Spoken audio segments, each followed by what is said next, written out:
So my name is Rich Coburn.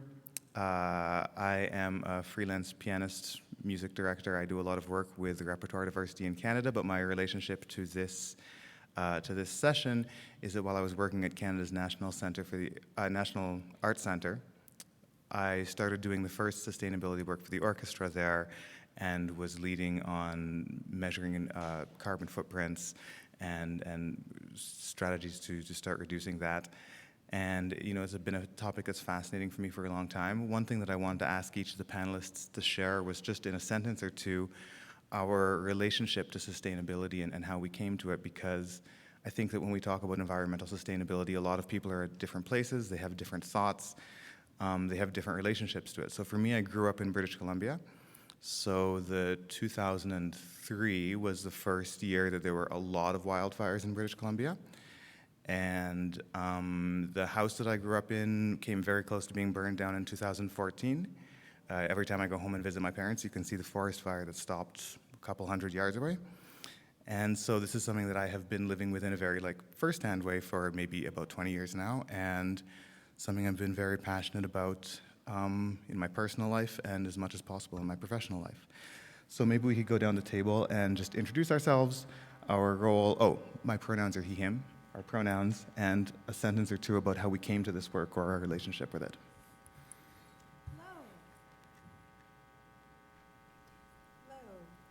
Hello. Is this on? Oh, no, we go. Hi, I'm Annie Agle. My pronouns are she, her.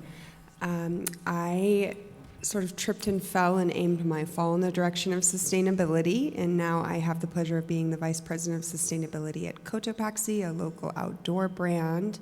And I also do some consulting on the side. I'm a lifelong ballet, opera, and violin lover. So happy to be here today, and I would say my biggest reason for being in sustainability was growing up here. So Utah is actually home to the largest living organism called Pando. It is the largest aspen grove in the world, 40,000 tree trunks, one root network. So it's pretty interesting organism to study. It is unfortunately dying off courtesy of climate change, so that's one of the things that I keep at the center of my work. Hello. Oh, there we go. There's no light, but good morning, everyone. My name is Matt Castillo. I'm the Division Director for Salt Lake County Arts and Culture, so I am local here, and our organization, Salt Lake County Arts and Culture, we're responsible for operating the county's arts venues downtown, which includes a Bravenel Hall and a number of other arts centers. We also run a number of public art programs and community engagement programs, and so certainly work to incorporate a lot of sustainability into building operations, but also some of the community partnerships and so forth that we support. I grew up here, actually just south of here in Utah County, and so I think in terms of my relationship to sustainability is also kind of very locally based. Our namesake, the Great Salt Lake, growing up, I knew it as this kind of very inhospitable place, right? It's a water full of, a lake full of salt, but have really learned to love it and see what a special place it is, and especially now it's very topical because, as many of you may know, we're looking at some real environmental crises related to the lake, including potentially having the lake dry up here in the next 5 to 10 years, even if pretty significant action isn't taken. So it's a very important issue here, as well as all the other important sustainable issues that you're aware of. So, I'll try yours. Oh, there you go. Good morning, everyone. I'm Steve Brosvik. I'm President and CEO of Utah Symphony, Utah Opera, and I'm going to slide this over just a little bit more. Forget that I'm not leaning into your shoulder. It's like, hi, Matt. And I think I've become much more connected to sustainability living here in Utah. I grew up in Minnesota, and I've lived all over the country. And even though we asked all of you to fly here for the conference, Utah is an incredible place that is very connected to our environment and the nature around us. I think our connection and the way that we communicate with our audience and our local communities through the music that we program, through the way that we behave as an institution, and the way that we also invite our audience members to behave with us, can make a difference. Everything from commissioning a piece for our 27-28 season, which will be specifically about our environment around us and the Great Salt Lake, to our statewide tours where before we begin the concert, we ask everyone who is attending the performance near a national park to make sure that they are leaving the environment with them exactly as they found it. And hike out your trash. Very simple things about just reminders about how we behave in the nature around us and how we can affect that we are trying to communicate through our relationship with our audiences, with our community, and through the music that we portray on stage. Good morning. Morning. Yep. Hi. Thank you. We'll figure it out. Good morning. I'm Lucas Richman. I'm the music director for the Bangor Symphony Orchestra in Maine. I'm also a composer, and I'll be speaking about an orchestra's role in trying to be green and all that, but more to the side of how the music that we play can be used for awareness. Before I say anything else, I want to take a straw poll. How many of you think that the ozone layer is in bad shape? And how many of you think that the ozone layer is in good shape? Well, I consider myself a reasonably intelligent and informed person. But before I began the journey on writing a piece called The Warming Sea, which I'll talk about in a little bit, I did not know that the ozone layer is 75% healed after the 1987 Montreal Protocol, where 151 nations all signed on to get rid of fluorocarbons from the atmosphere. And the reason I mention that is because the way that we discuss climate change is so often from the doom and gloom side, and we just think it's bad and what we can't. It's irreversible. There's nothing we can do about it.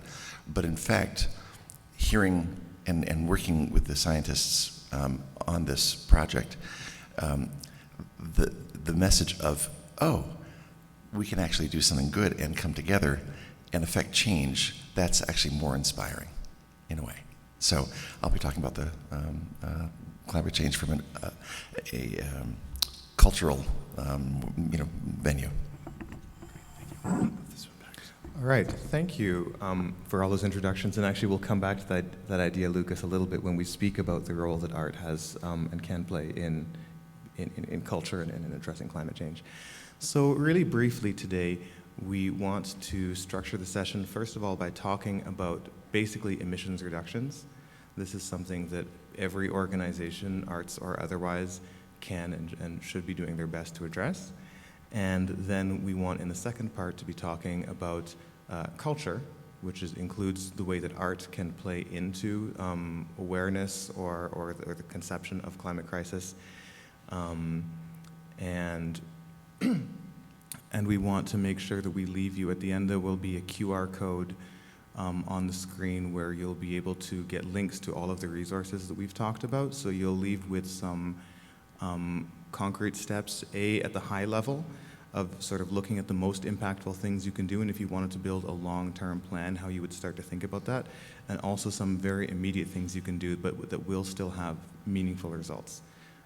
So with that, I think I'll turn it over to you, Annie, to begin speaking about, giving an overview of the emissions and of the Theatre Green Book approach. Hi, thanks, Rich. So some of you may know and some of you may not know. I thought I'd give a little bit of context on the history of net zero and just some of the definitions that we'll be talking about. And so the concept of net zero was established by the United Nations at one of the most historic climate conferences of our lifetimes called COP21. And there was an agreement that was reached between all nations called the Paris Agreement, which basically aligned countries and major corporations to this concept that we want to keep global warming potential within 1.5 degrees Celsius, which is basically all the Earth can tolerate before systems really start to collapse. And so how businesses and countries do that is by measuring their emissions. So what is their carbon footprint? So all of their greenhouse gas emissions using the GHG protocol, the greenhouse gas protocol. So you guys have probably heard of vocabulary terms like emissions and things like scope 1, scope 2, scope 3. So how businesses like you can measure that is really looking at what are referred to as your 3 scopes of operations and emissions. So scope 1 is really what's in your control. So as a company, any diesel that you have to buy to, say, bring in music stands from a warehouse, that would be scope 1. Scope 2 is a lot of your purchased electricity, which is a big one for theaters, orchestras, operas. How much electricity you're purchasing. Is it from renewables? What does the grid look like? Do you have any on-site solar panel to offset any coal-based or fossil fuel-based electricity? And then scope 3 is sort of what's out of your control. So you're sort of thinking about maybe where the food at your concession stands is coming from, what materials are going into things like your music stands or any production, and thinking broadly about what your sort of supply chain looks like and supply chain dependency. And from a theater perspective, based on a really great tool that we've shared with you, there's a really amazing set of guides that have been produced by a whole bunch of sort of EU theaters that came together to try to produce a guide about how orchestras and operas and theaters can come together to reduce emissions. The 3 really big bucket areas are your building, and then your operations, and then your production. And so obviously I think orchestras production's a little bit lower. You're not having to think about set design nearly as much as an opera would, but that's certainly something to consider if you are bringing in theater or stage elements, is trying to use sustainable materials and thinking about that. Buildings, obviously a really big one for theaters is heating and cooling. And so really thinking about, what does our HVAC system and our lighting systems look like, making that transition to LED lamps. Trying to go after those quick wins is something I always recommend. After you've sort of done that measurement, you've worked with a consultant like myself or someone in the sustainability space who can help your theater go through those emissions and then really start to prioritize what those big bucket areas are. What would a 5-year transition look like? How are you going to go after what matters most first? That's always what I recommend. Is typically there's 3 to 5 things you can identify as a business, regardless of what your operating or your sector is, that you can go after pretty quickly, and going after those wins.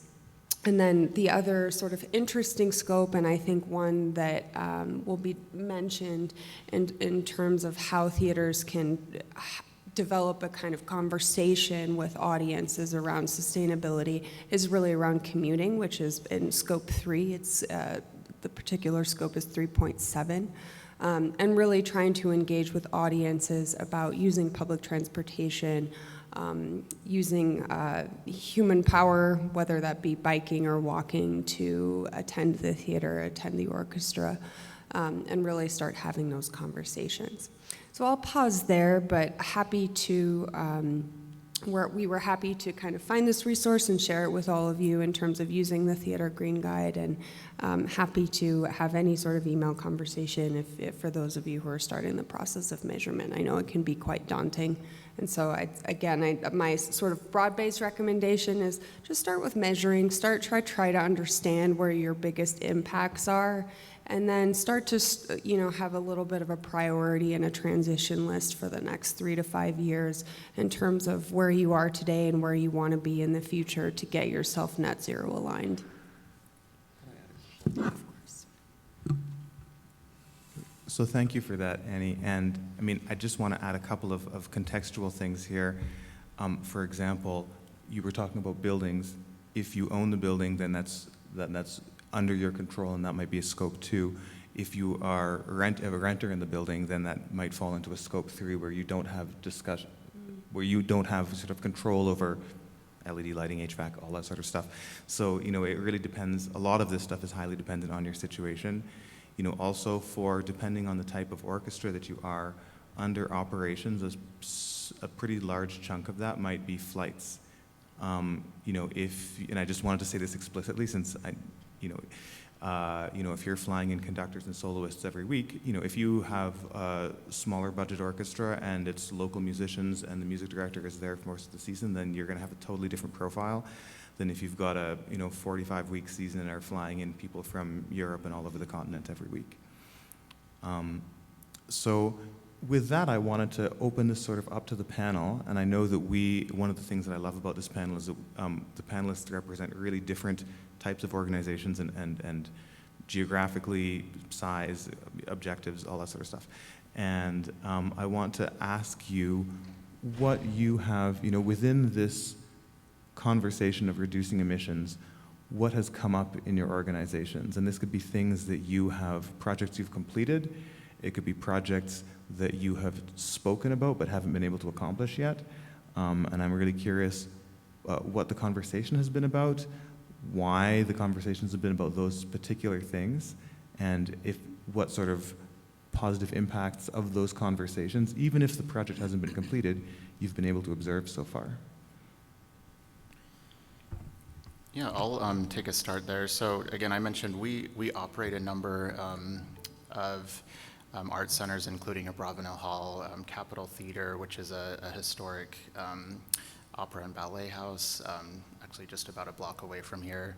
And so kind of a huge range of buildings, some built in the 70s, some built in the 1910s, I believe, and some built as recently as a few years ago. And so the discussions we have about sustainability and building operations are very different across those portfolios, of course.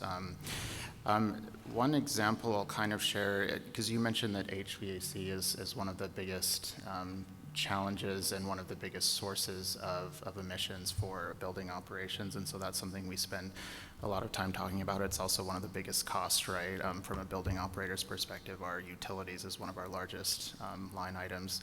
And so we spend a lot of time looking at how to upgrade HVAC systems, and one thing I find that's very frequently missing from the conversation, this applies not only to HVAC systems, but any sort of kind of building renovation or building construction project, is including in your cost-benefit analysis what the long-term impact of decisions are in terms of energy efficiency. And so that's something we've worked really hard to make sure that whenever we put a scope out for hiring a contractor or an architect or an engineer to help us with these, is we always make sure that there is a component to that project that includes looking at what the actual operational cost differential is between choosing one system over another.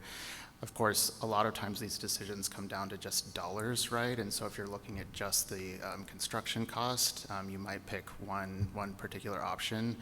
But to use as an example, so Bravenel Hall was built in the late 70s, and it's the HVAC system is actually part of a larger plant system with the Convention Center and then the Utah Museum of Contemporary Arts.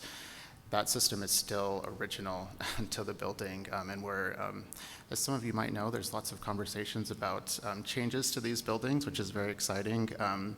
But one specific example is when we looked at modernizing that system, we actually ended up choosing a path that had a higher upfront cost, but actually resulted in significant savings over the life of the project, or excuse me, over the life of the system because of that. And so that's just one thing, again, I'm surprised that that's often missing from that conversation, is looking at that ongoing cost. And I think that's one kind of common sense thing that you can just really easily build that can change that dollars and cents conversation, which is oftentimes one of the biggest barriers to enacting some of these sustainability things.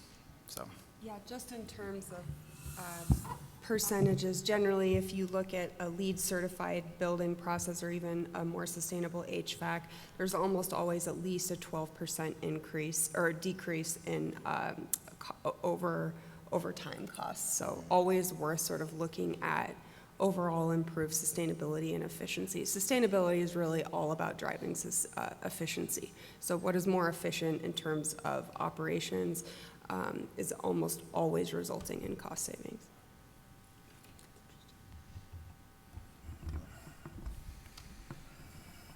Yeah, I think one of the really interesting conversations that we've been having around the hall and the HVAC, staying on that for just another moment, is Older buildings were typically designed with kind of supplying very cold air at the top of the building, letting it slowly kind of fall down toward the audience and change temperature as it moved past the lighting and it moved past the audience members. And so you end up really cooling and drying out the air, and then you end up kind of heating it on the way past through the system, and then getting it to fall down and land on the audience and on the stage, and often kind of also blows music around, things like that. So it's a much older system. It was, I think, pretty standard for large-scale buildings for a long time. And the other element that we've been looking at is, if we can, reversing the airflow in the building, because newer concert halls are being built with what's called low supply, where you supply the air next to the people, like at your feet. You deliver the air at the temperature and humidity that you want. And as the air rises through the building, it doesn't really matter what happens to it. You don't have to control it. And then as it heats and it rises, then you take it out of the top of the building and run it through the system again. And they're also more efficient and easier to control for the climate of the audience and for the orchestra. And you have fewer drafts on stage because there isn't air falling by and blowing music stands around if you suddenly need to cool the building quickly.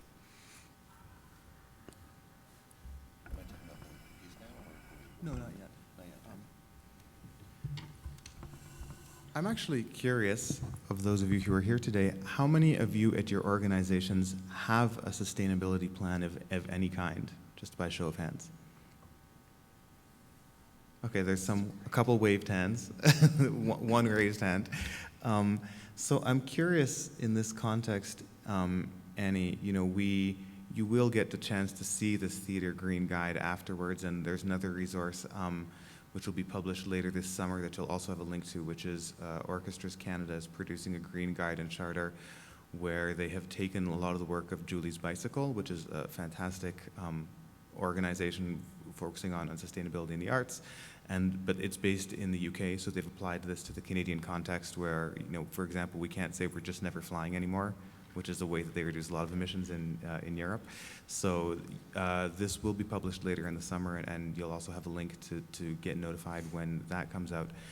But before you've had a chance to look through all of those things, and if you had to give a little bit of advice as to people who are really at the first step of this process, and there's a lot. It's going to take a long time to get done what you might want to get done. You don't really know necessarily what the costs are going to be, what the time implication is going to be. How would you sort of recommend the first steps that people get going? Sure, I always think that's a great question. I think the first one is to maintain a sense of playfulness and sort of creativity around this space. I think sustainability, like many of the panelists have mentioned, can feel heavy. It can feel really daunting and super technical. I'd say try to bring a good group of people to the table, establish a committee, and really commit. Start with a commitment that by the end of the year, you want to have measured your emissions and at least have some sort of action plan for the next 5 years around this space. Just start with that. Start with a commitment and start with an intention of developing a plan within a 12-month calendar. And then I would definitely say you will need a consultant for this, but have someone walk you through your GHG measurements. That's really step one, is you can't really attack or address what you don't understand. So start measuring what your footprint is, understanding, are you leasing, are you owning, who needs to be at the table. If you are leasing, right, the vast majority of businesses lease spaces. And so, when it comes to that scope 2 work of purchased electricity, you probably want your building manager there. Who are you leasing the property for? How can you bring them on board? How could you think about potentially cost sharing? Any sort of efforts around that space. And then I think making sure that marketing's invited to that table, and communications and audience engagement and artists and composers, so that there's a sense of everyone who kind of wants a seat at a table, who has some passion to bring to that endeavor, can come to that table, and that there's this sense of sustainability being democratized. I think that's where it can actually really use it as a kind of cultural force as well, where people feel really engaged around something that feels important and kind of the moment. So that's what I would say is commit, committee, get your collaborators on board, and then start of create that plan of action that feels prioritized. So you're not trying to go after everything all at once, right? Understanding what are your big bucket items and what's your kind of laundry list of priorities. So one other thing I'll add to that, because kind of interesting, we have, when we talk about the building operators and then the building users, we have kind of both of those sides here represented today for the Symphony and Abravanel Hall. You know, you talk a lot about having to kind of start small and build, and a lot of these changes take quite a bit of time to incorporate, and so I think that kind of taking it one step at a time is really great advice. One other thing that I would add in terms of looking at how to start to make improvements and looking at a long-term view is actually looking at your processes for procuring and managing contracts, I think can be really helpful. And so there's lots of standard language out there about including in procurement clauses like sustainability requirements or sustainability preferences that then can be converted into your contract. And that can be for things like construction, your concessionaire, anyone that's, you know, regularly delivering goods, printing, programs, all of those types of things. But that's a kind of a very nuts and bolts type of thing that is not, at least in my experience, very standard yet in terms of a lot of like government and kind of large institutional procurement and contracting processes, but actually there's a lot of great resources to just add those in there. And I think that's a very early thing that you can do that really will help you in the future to manage these types of things. And so we've started to incorporate that a lot into the county. And then that also is, I think, a very clear, open sign in terms of changing culture and priorities, is just building things like that into what you're doing, because that, again, that just really helps with managing those relationships and setting expectations and standards up front.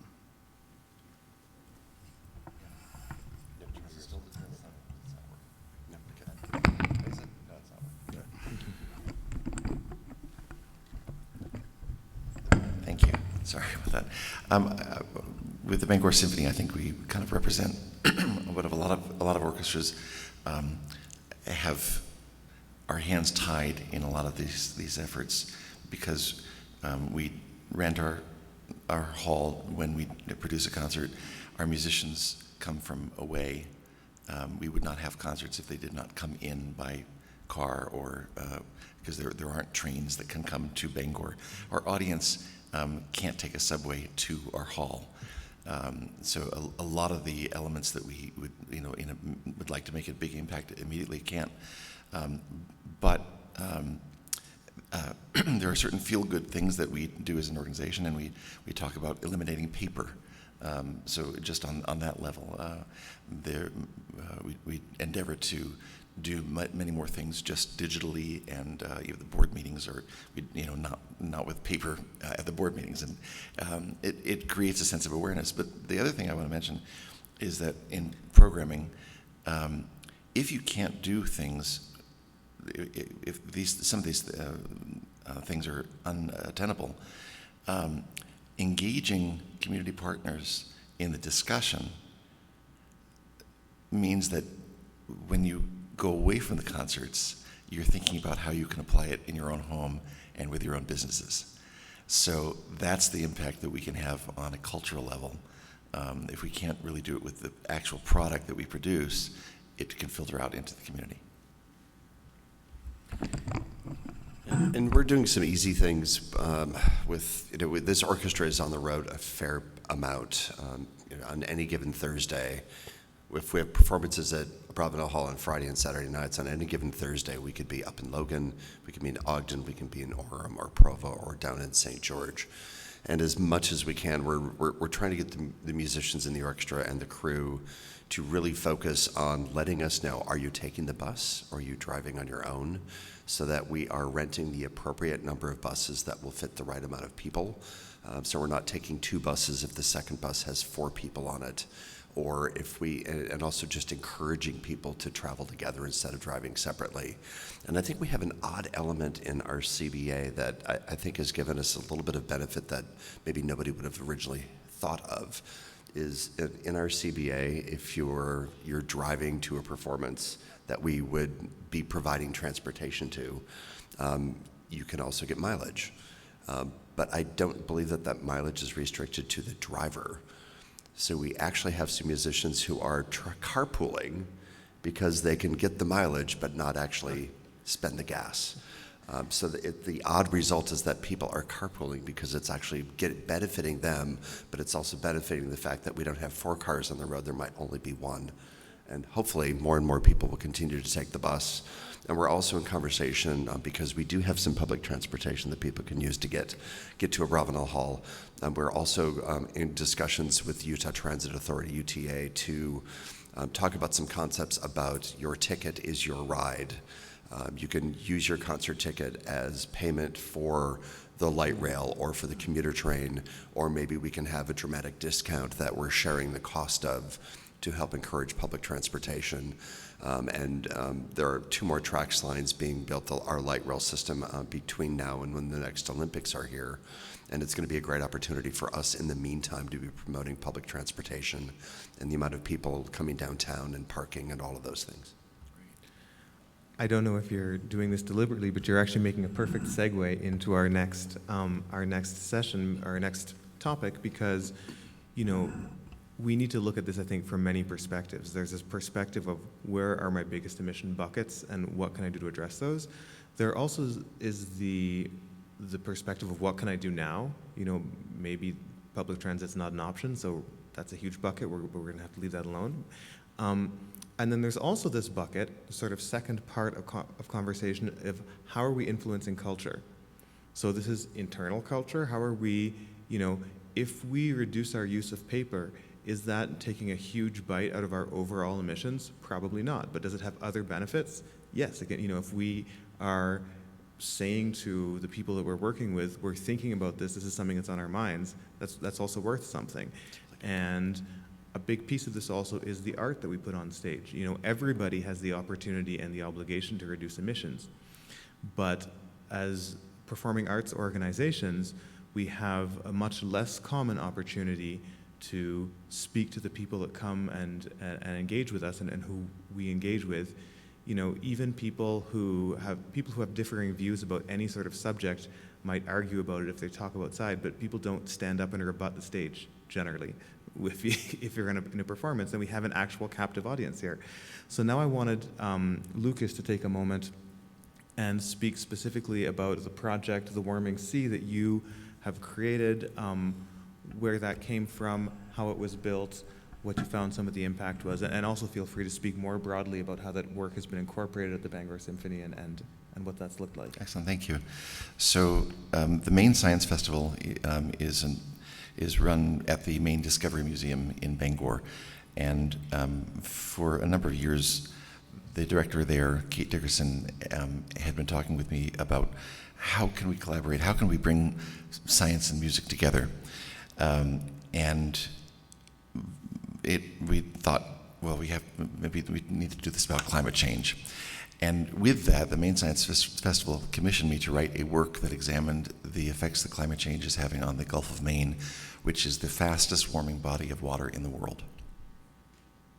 And that climate, that warming of the Gulf of Maine is affecting the acidification of the water, the cod, the various life, the lobsters, the shell of the lobsters, the plankton, the right whales. I mean, it affects every ecological system and changes the complexion of what Maine people who live in Maine do. So immediately in deciding to do this, she set up a series of meetings with me with scientists up and down the eastern seaboard. And so you can go to the next slide. So the leading organizations in this, the Bangor Symphony and the Maine Science Festival. And then I had meetings with all these different organizations, the Gulf of Maine Research Institute, Bigelow Laboratories. These are leading organizations, gems of organizations that deal with oceanography and the science of the ocean.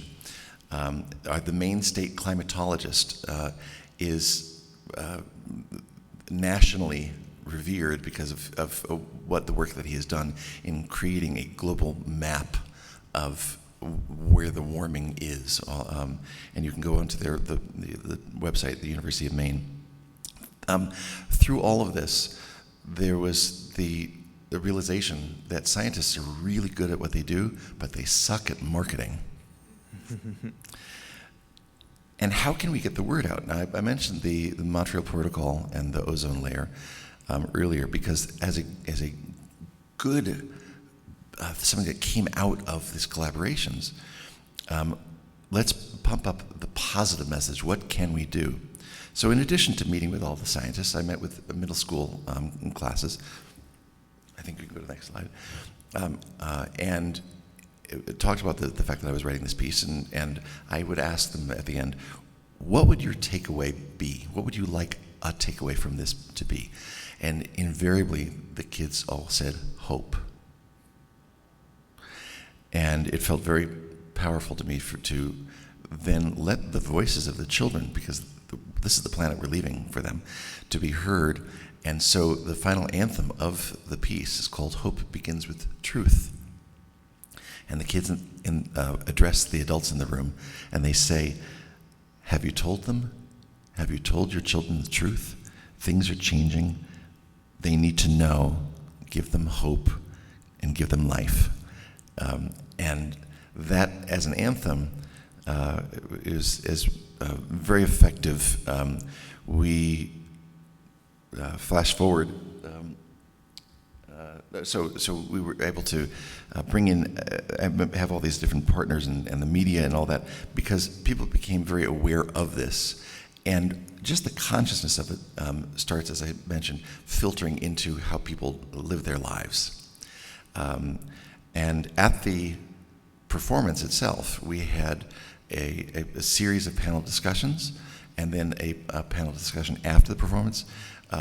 There was such an amazing amount of education that went on in just being able to present the piece. And the orchestra as well, the members of the orchestra participating wanted to know.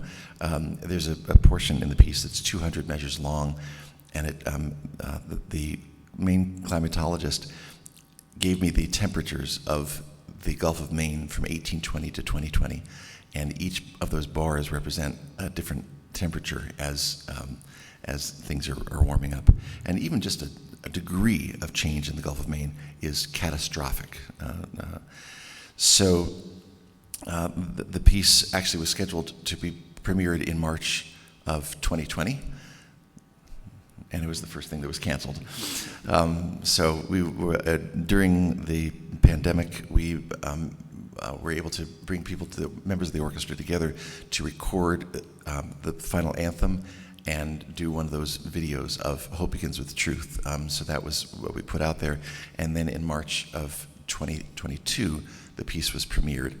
And we've had interest from organizations around the world.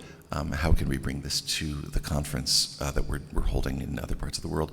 It's scored for regular, large orchestra, but not anything too crazy, women's chorus and children's chorus. And I have also one sheets with more information about the piece and the recording, the performance and all that, so I'd be happy to give that to you at the end of the presentation. Thank you. And I think you raise a really important point there, Lucas, that this focus on hope. You know, I think, well, there's some really interesting research that's happening right now at Canada's National Arts Centre and with the Metcalfe Foundation in Toronto.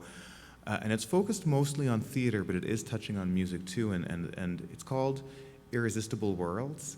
And the question is, how do we train artists to create effective climate art?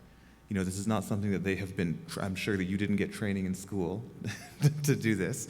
And one of the main premises of this project is exactly what you said, that, you know, when we think about science fiction or stories about the future, we often have utopian visions or we have dystopian visions, but we don't tend to have visions which actually reflect what our world might look like in 3 years or 5 years or 15 years. And when you are able to create art which gives people hope for a better future, but a realistic future. Not everything's going to be clean, everything's going to be fixed, everyone's going to be happy, but something that we can actually project ourselves into. It gives people a way of imagining what they're working towards. And it sounds like this is something that, I don't know if you're aware of this research or not, but that you were doing sort of intuitively and through your conversations. Well, no, it was actually, at first I thought, okay, I'll write this very angular piece that is full of data. And then I realized that's not going to tell the story. No one's going to want that story. There's an evolution of the piece in several ways. The women's chorus actually begins as sirens, the old Greek tale of the sirens singing and wooing the sailors to the rocks. But in this case, they are climate change deniers. And if you listen to their song, you die. At being a Greek legend, I wrote a poem and had it translated to Greek, and so the women sing in Greek this song as climate change deniers. But then as the piece evolves, they become the mothers to the children who are singing on stage. And there's that hopeful element and the nurturing, and let's provide a better world for you going forth. So if we take this conversation about hope and about culture and we bring it, away from we could stay in the art world if you also have stories you want to share, but I'm also interested, for all of the panelists here, when you are thinking about influencing culture, internal culture or the culture of the people who are using your product or your service or your offerings, I'm curious where those conversations have started for you. Where was the first place that you started seeing momentum that started being sustainable? And I'm also curious if you've got feedback from internal or external stakeholders about the effects that has had on them.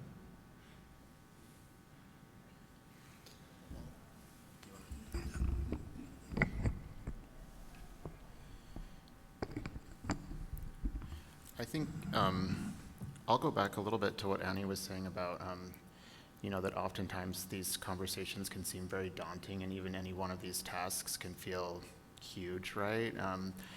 But I think that's where a lot of the conversation started for us internally, is like, how do we even, we've talked about all sorts of things, from doing long-term energy analysis to incorporating clauses into contracts to, changing who provides different things. That sounds really big, right? But I'll take the contract language as an example, which again, like, I'm not a climate scientist, I'm not a lawyer, I don't know, but you just kind of start somewhere, right? When we just took some very basic language and put that in there, and then over a couple years, we've been able to refine that, and it just has become just a part of continuous improvement. Another thing, and I won't, it's not all about government processes, I promise, for me. I'll talk about a few other things as well. but process is important, right? And how we do our work and how we operate things. And another thing that we've recently implemented is, and we do this, it came through our work for public art, so installing large-scale public artworks and even doing kind of smaller temporary types of installations, but the same process can apply to really any type of project that you're taking on, whether it's a new commission or doing a site-specific performance, things like that. But we call it the living principles of public art, but again, this can be applied to just about anything, but it's this really great framework and tool for how to kind of embed ideas of sustainability, but also cultural accessibility into building out a project. And I think the first time you do it, it's really daunting and difficult, but then the second time you do it and the third time you do it, it kind of quickly just becomes a part of your process, and then all of a sudden you identify all these ways to do it a little bit better, or again, it just becomes second nature. So I would say that's been one of the conversations is, as leaders of your organizations, you're naturally going to meet some resistance and, all the forms of resistance that you see with any sort of change, but you kind of just push past that hump. And then I think a lot of times, at least for us, we've seen our organization embrace some of those things. And so then it's on to kind of the next change. So it's kind of, having the faith to get through that process has been a big part. And we've already seen some of that change be embraced through some of these things we've done. So what I'm hearing in that is to not let perfection be the enemy of progress. Yes, To start. exactly, I mean, exactly. and then not let the start be enough, but just to start. Exactly, exactly. And I'll add, don't let fear get in the way too. Certainly we're living in a fairly polarized world at the moment, and there's a lot of questions on the table and a lot of opinions. And we've thought, how hard do we lean into the language in this commission that we're talking about for 27-28? We had a season all about nature 2 seasons ago, and connecting a number of pieces across the Masterworks season to the environment directly around us. And even in the parks tours, when we're talking directly from the stage to the audience about how they're treating the land around them, there's a little bit of trepidation where we don't know who's in the audience. We don't know what side of the aisle that they might be sitting on in any particular conversation, and we all know that even within one person, depending on the topic, aisle isn't really a definition, it's just what do you believe. And we're organizations that rely on people to purchase our tickets and to write checks out of the goodness of their heart to just help us keep going and be sustainable and do the work that we do. So these can be limiting factors on how hard we push ourselves to be honest and genuine and speak what we believe is our role at that moment. And I will say here, even though we have a very blue city and a very red state, and depending on where we go, whether it's rural or it's urban and it's a smaller town, you're going to encounter people everywhere. And the wonderful thing here is that I've really noticed is that when we have those conversations with people, even if they may disagree a little bit with us or might not want it to be so direct, people are actually grateful that we're having the conversation. And we're bringing up these concepts, and we're encouraging people to think about the work that we're doing and how we impact the community and everything around us. So I do think people actually appreciate it if we're having that conversation through art.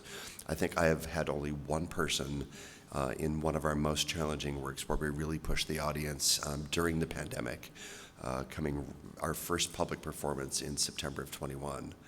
After the big shutdown, and I only had one person who walked up to me and very directly told me that is not what art is supposed to be. And it opened up a conversation to say, no, this is exactly what art is supposed to be, because it can push us to have these conversations and hopefully move back together. And to that point, Steve, about people appreciating the conversation, I saw a report recently that showed that globally, between 80 and 89% of people want their governments to be doing more about climate change.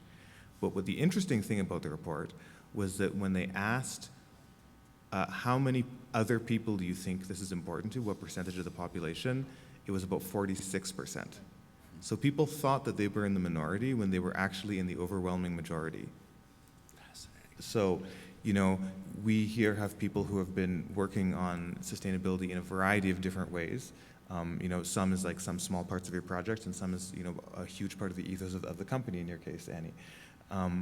But it's really interesting to see that people connect. I don't have the stats at the top of my fingers, but, if we look at climate anxiety, particularly in younger generations who are the exact people that we're trying to attract to the concert hall, I don't know if you have those numbers, Annie, at the top of your head.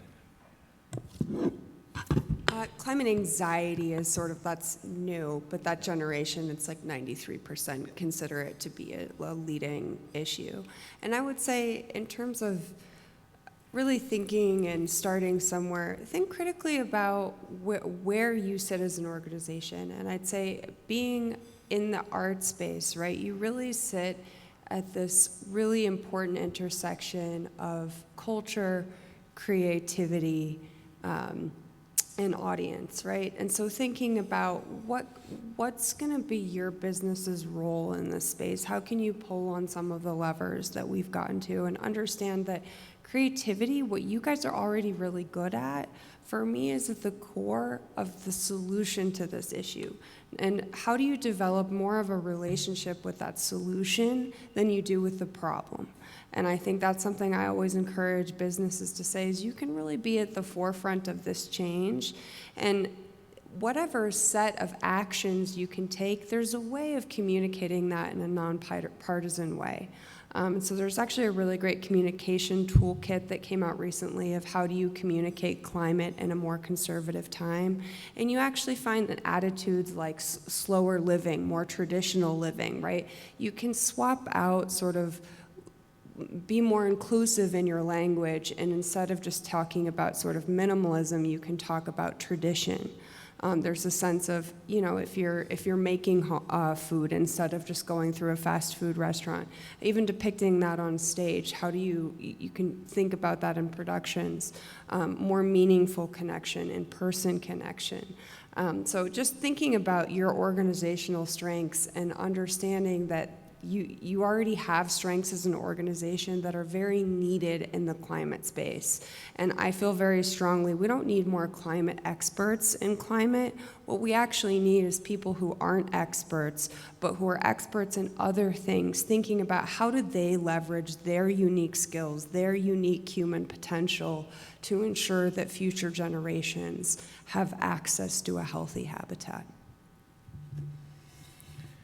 And maybe as one last question for this section, you know, you touched on something interesting, Annie, there, where you're talking about how your organization is positioning itself. And obviously, to anybody who's familiar with Cotopaxi, you know, sustainability is a core and central value of what the company is and does. For orchestras, the orchestras were not founded to be sustainability champions. I mean, maybe there are a couple of exceptions, but for probably everybody in this room, and almost everybody at this conference, that's true. When we think about building momentum, I'm curious, for you panelists at that end of the table, you know, it takes a certain amount of time and resources to work on the projects that you've worked on, and I'm curious what you would have to share about getting broader buy-in. You know, it's something that we haven't touched on really yet, but you know, whether you are in a leadership role or whether, you know, even if you're in a leadership role, you still have to talk to your board. You have, you know, there are various stakeholders that have to get behind the work that you want to do because it's not fast work.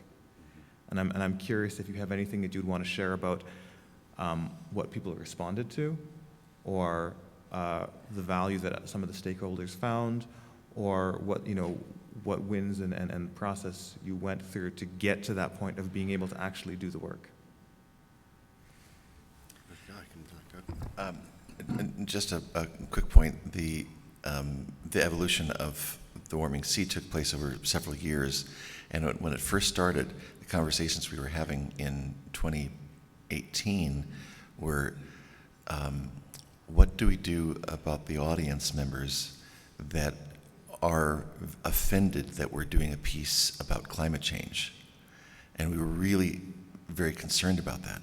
And by the time, just 4 years later, the piece actually was premiered, I brought that up, and unfortunately everything's progressed so much that it was like, no, not a single person is going to give any flack about this. I think there's kind of one of our ongoing conundrums as orchestras in trying to fund what we want to do, trying to be creative. It takes a lot of listening to your audience and your potential funders to find out just who in your audience or who on your board, who in your community, the corporations around you, what are their interests, what are the paths that you might be able to steward that relationship to attract them to projects. New commissions, taking a position on a certain piece, thinking about a new way to communicate it, a different way to stage a piece. Those can all be very expensive financially. They can be expensive with your human resources, or how are we allocating time, because that project is going to take X amount of time to execute and do it well, and what else are we leaving behind because we're all understaffed, we're all lean organizations. I don't know a single orchestra that has too many staff members or too many musicians sitting around. So we have to be really careful with that time. And at least I've been noticing lately especially with foundations, even more than individuals, foundations, we're getting a little bit more of a response of, you know, when we present an idea, we would love to do this project, but in order to do it, we need your help. And that has been kind of a standard ask and a standard path into that conversation. And we're starting to get more pushed to the side of, well, we want to know you're committed to the project and that it's going to happen anyway, and we'll consider whether we can help you with it. So it's really requiring us to be more adventurous and push our finance committees and ourselves and our artistic missions and our boards to be okay with taking these risks. Because we do not have research and development budgets. Most of us don't have an endowment for artistic commissioning and our new artistic endeavors. And one project that's really expensive that doesn't sell or doesn't get a sponsor can tank our budget for the year. So I think the risk with that is that it kind of forces us to be much more conservative and risk averse in our programming. And I'm really hoping that over time that we can keep pushing this and open up these doors that will allow us to continue to create works like The Warming Sea, Beyond Ocean. There's some really wonderful projects that have been commissioned and created, but they're expensive and we need the help. So we've got to be able to find that path and how we talk to people that are aligned with that mission or the vision, or maybe not, but we can encourage that conversation to get them more to a place where they can be supportive. It's education. It's education, yes.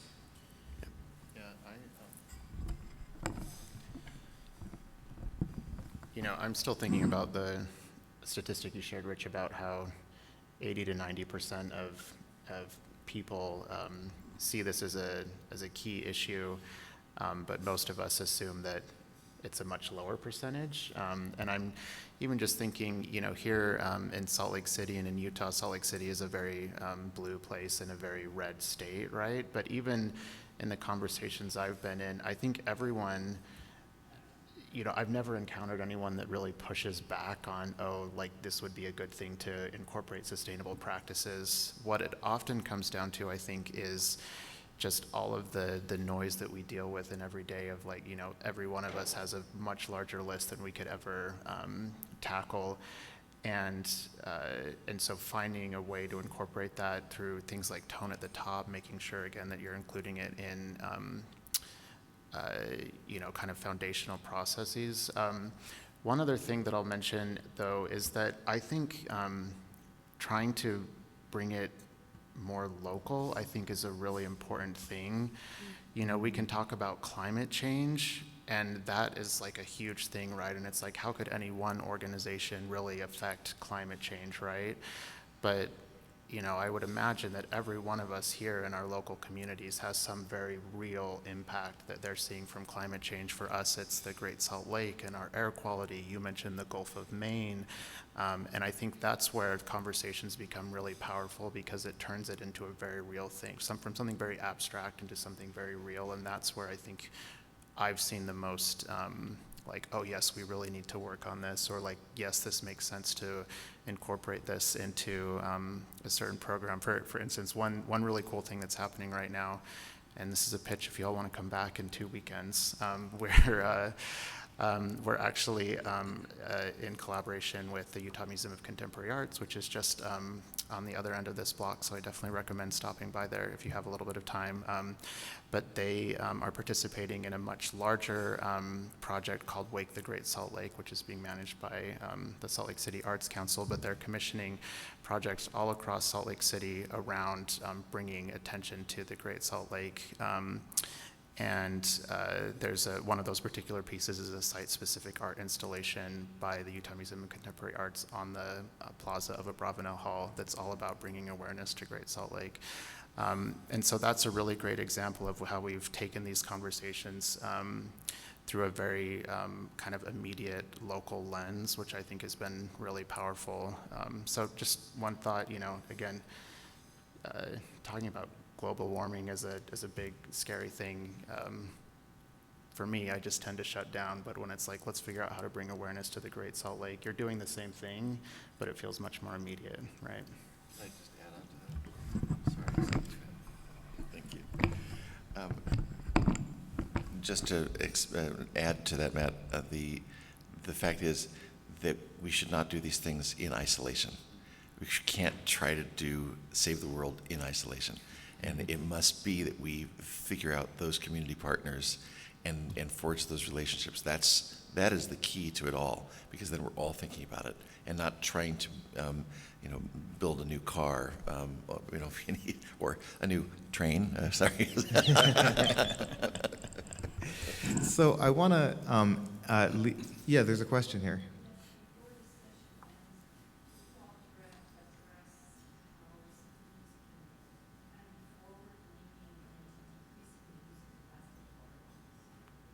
How symphonies can be forward-leaning into decreasing the use of plastic water bottles. Well, I mean, I'll let you answer in a second, but I can say really quickly, I've just been playing around, so I live in Montreal, I've been playing a bunch of shows around Quebec, and it's very interesting to see a bunch of theaters that have just, really simply said, we don't do this anymore. They said, here's a Brita filter. One I saw said we change the filter every however often, so it's not bad. Here's some glasses of water, and it's, at the National Arts Centre where I was working, they were installing water fountains backstage. It was an old building, and they didn't have any. Mm-hmm. So I think in practical terms, it's relatively simple, but I know that it's not something which is actually always done as much. I don't know what you have to say about that, Annie. Yeah, I think that approach is the right one. You can absolutely create a new culture that's plastic-free. I think procurement is really important. Those Scope 3 emissions, and I will say food has an enormous emissions profile, and packaging is part of food as well. And so thinking about procurement, saying we want to be as plastic-free as possible, and when it comes to water, when it comes to beverage, we will only work with providers that are using 100% recyclable glass or paper alternatives, right? But it's definitely an issue. Plastic's definitely an issue, so thinking about that is definitely important. But I do think you can simply get rid of that and make sure you have a replacement. That's always the suggestion that we make in the sustainability space is what are you moving towards? Not just what are you moving away from, but what are you moving towards? Moving towards something that is of greater benefit, not just to health of planet, but also health of humans too. I think also one of the things that's being discussed a lot about in sustainability is how do we relate this back to human health, which we know is one of the strongest motivating deciders for lifestyle changes. So plastic is obviously, you really don't want to be drinking anything out of plastic. I say this with a plastic, but it's not good for human health. So I think making that be part of, hey, this isn't just taking care of planet, this is taking care of you. So we have about 10 minutes left, and I want to end this with what should be the most fun part, by which I mean to say we've been talking about some big ideas, some things that are going to take a while to achieve, and some things that are really important. I wanted really to make sure that we left you with also some quick wins. Some things, when I think about change, one of the lenses that I often use is if I had one afternoon to do something, if I had 4 hours, could I do something that would be meaningful? And so we want to walk you through, and all of these things, if you scan this QR code here, it's going to take you to a Google Doc that has links to all of these things we'll talk about and a few more things, including all of our email addresses if you have questions that we didn't get to address today. Annie, do you want to start by talking about LEAD? You mentioned it earlier, but do you want to say a little bit more about the LEAD? So I think one quick win is just having a lead associate or AP a certified professional walk through whatever space you're renting in.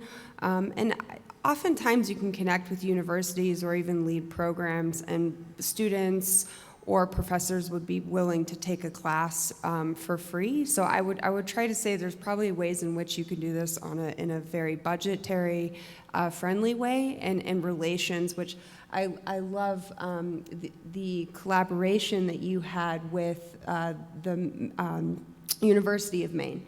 Right, I think that's something I would recommend to any orchestra is sort of what is your local educational sort of bastion? How can you develop relationships with a sustainability department? I guarantee you there are a lot of very eager climate and sustainability students who are looking for projects for as part of their studies, and working in collaboration with an arts provider or an arts nonprofit would be a very compelling project for them. Having someone with that kind of background walk through your building, try to kind of do a back of napkin assessment on, you know, what they're seeing, what kind of lighting, what are your energy bills looking like, and starting to develop that sort of top of napkin laundry list for quick things that could be changed in a building. And a lot of times, there's some really, to Rich's point, there's some very cost-effective quick wins that make pretty significant changes to your bottom line in terms of both emissions reductions and in terms of utility costs. So that's one thing I would recommend. Thank you for that. Another thing that we can talk about is banking. And to be honest, this is something that I've learned about more recently, and I was really shocked when I learned about the impact that banking can have. So obviously you have your money in a bank, and then the bank goes and invests that money somewhere. Over the last 8 years, the 60 largest banks in the world have invested $6.9 trillion in fossil fuel companies and fossil fuel exploration and fossil fuel projects. So I saw another study that suggested that, or that showed that having $8,000 invested in one of the worst banks for a year, that would be responsible for the same amount of emissions as driving a car for half a year. And I hope that all of your organizations have more than $8,000 invested in the bank at any given time. So, you know, this could, you know, changing banking does not have to take a really long time, but it could have a very, very large impact. And once you do it once, so on that list, there's a resource which assesses by region. So I think the link goes directly to banks in the States. And you can just look up banks in your area, this organization has rated all of these banks, and you can just look and see what's available there. Annie, did you want to talk about green retirement and theater insurance? Yeah, so similar to banking, as part of a sort of climate finance, which is a branch, there's also green retirement options. So how 401k investment opportunities are happening both for your core team and potentially for your orchestra. There are a lot of very safe retirement funds that still meet sort of the security, but who are divested from fossil fuels or major contributors to climate. And there's also a really amazing organization called Green Premiums, which is very traditional insurance. It's actually more cost effective than a lot of traditional corporate insurance, and they offer the exact same coverage, but it's climate aligned. So there are definitely some services, and those resources are provided there. And the last one that we wanted to share with you, I mean, this is probably the least impact, but you can do it in literally 5 minutes. There's a search engine called Ecosia, and some of you may be familiar with it, and they invest all of their profits in sustainability efforts. So it's a not-for-profit, and so instead of giving your money to Google when you see ads, you could be giving it to something which is, investing in a whole pile of projects, supporting biodiversity, supporting reforestation, supporting all sorts of things which are helpful. And again, on the QR code, there's a link. They have a page, if you have an in-house IT team, there's a page for how to set that as your default search browser for your company. If you're a small company, you can do it yourself. There's another link to that. And so as I say, smallest probably impact here, but it takes 5 minutes. I know that we're very close to the end of our time, and we haven't really left very much time for questions. I wonder if there's any questions that you have before we have to wrap up. This is actually a quick comment. Thank you. 5 minutes into this, I was thinking, well, we're level 4 development Symphony. We're a level 4, I think, orchestra with about a $700,000 budget. And I thought, we've got a 1927 city-owned Golden Lady that we performed. And so I realized that structural changes were not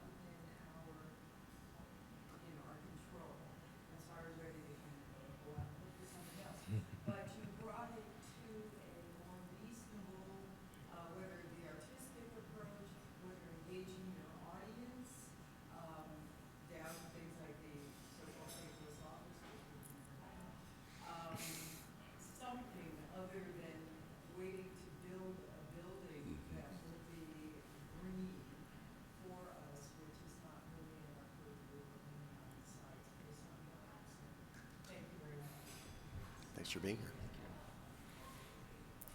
Please. Thoughts on printed programs and posters? This is a good question. Thoughts on printed programs and posters. It's interesting. Some of it comes down to, I think it's even less about what are people used to the variety of ways that people engage with the music that they're taking in. We as an organization, we went all digital with our program during COVID, during the pandemic, because we wanted one less thing that people were going to be handling, because we always ask for programs back and recycle them and try to use whatever we can for the rest of the month or the quarter.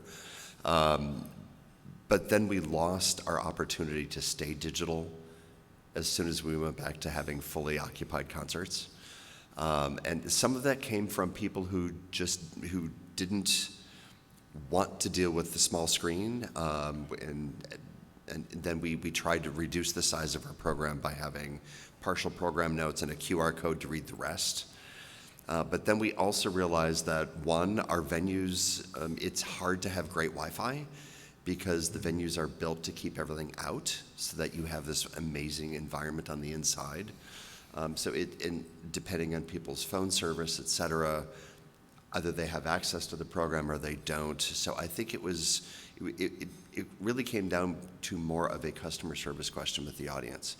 How would they engage with the music in a different way? You can see it on the app. You can also have the printed program. And also during a concert, depending on what the music is, we kind of decided we actually didn't want to have half of the audience with their screens up. It's also distracting, and we're trying to get people away from their devices and to just focus on what's happening in the room with us live. And the likelihood of phones ringing because they're on. Well, yes, there is that as well. If people are using their phone, they're less likely to make sure that it's off. So that has driven us back to the printed program. We provide both, but we're still doing it. And at least we are trying to put as much effort as we can into on the back end on recycling.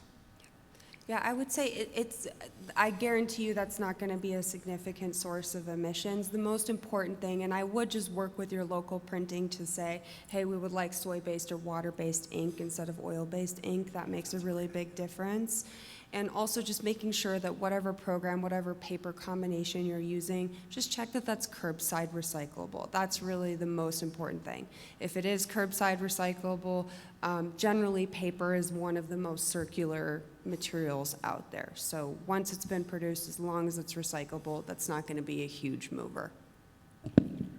And I think a really good point that you made, Steve, is that, it's really important. One of the great reasons to actually measure your emissions and understand this whole piece is to know, you can be having fights with patrons who want this and you want this for other reasons, and then you actually find out it's not that impactful. I mean, I'm not saying it has no value, and it might have value for other reasons, but it's maybe not the hill that you want to die on.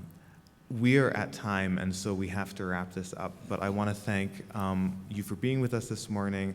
I want to thank all of the panelists, and also I think all of our emails, as I said, are available on that link that you can get through the QR code. So if you have further questions right at now afterwards or in the future, then we're more than happy to talk to you. Is this link available on the league website after this session? Or is it only available just right now? It's not at the moment. It might be later. Okay. Yeah. Yeah. So thank you to the panelists, and thank you. Thanks, Rowan. Thank you.